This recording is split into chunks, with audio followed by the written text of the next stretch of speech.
තාත්තා දැන් අම්මා තාත්තා දෙන ගිනකොටම අම්මා මොකක් කියලාද තාත්තා ඔය කෙලින්ම දැනුවත් කරේ මම නැගිටිනකොටම කිව්වේ මේ තවඩින් අනි දාගන්නේ කිව්වා.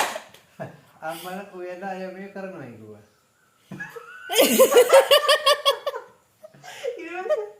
ඉතින් මම තව යොට්ටන් නිදාගත්තා. කීයටද අපේ ආමනේ හරි හොඳයි මට ගොඩක් උදව් කරනවා කියලා. කීයටද දවල්ද? උදේ 8ට විතර. ඇහැරුනේ.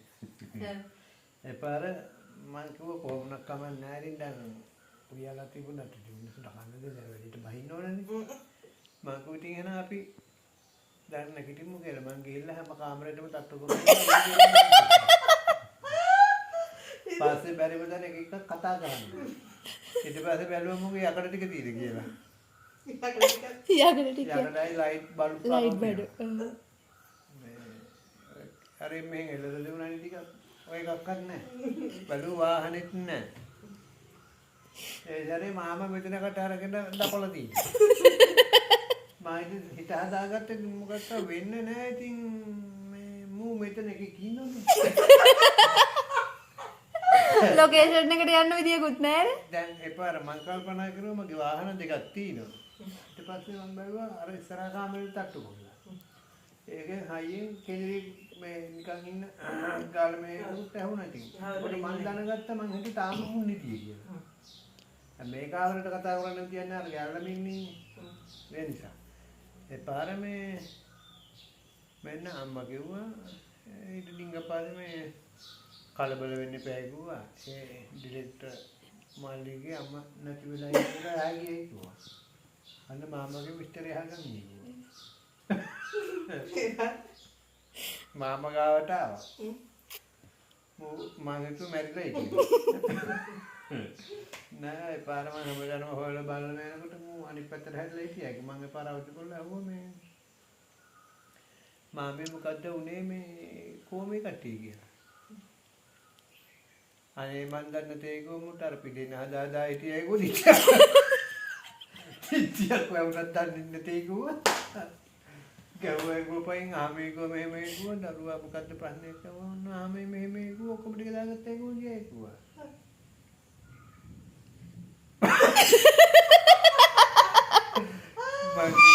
මංගෝ ඉතින් මාමේ මේ දැන් මේකද කතාව කියලා.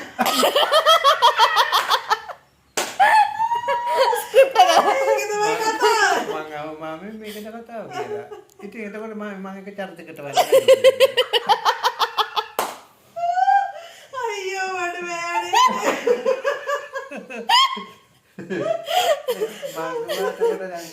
මං ඉතින් හිටියන ඉතින් මං බස් එකට හරි ගෙනින් දානනේ ඊට මාමා කියලා. අයිනේ මම නැති උනා මං චරිත රංගපාලනේ.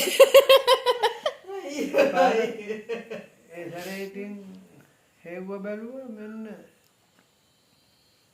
අරු කපිලසිරි අයියා කෝල් එකක් ගත්තේ නම් නිකන් ෆෝන් එක අරගෙන මට පේන්නේ අරුට බනිනවා. තෝදන්න මගේ හැටි ආම මෙහෙමයි උතරින් ඉවරයි. තෝගේ කාරුනේ තමයි.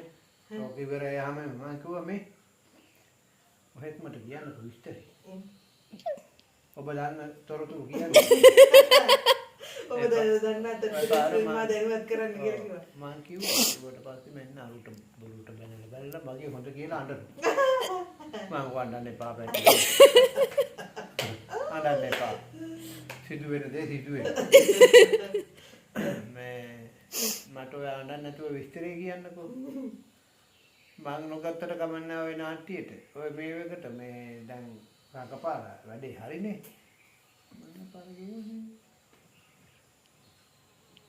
ඔය දන්න ටික කියන්නේ.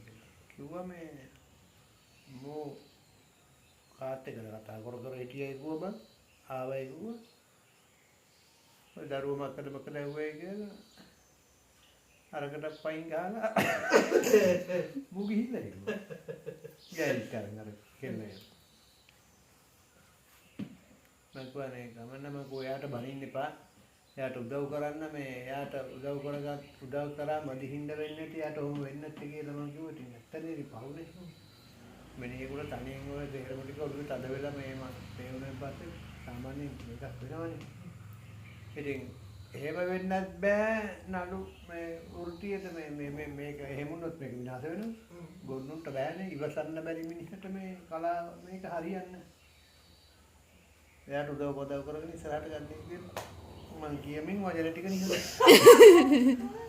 සුවඳක් නැති මල සුවඳක් නැති මලක් අද තිරගත නොවේ කිව්වා.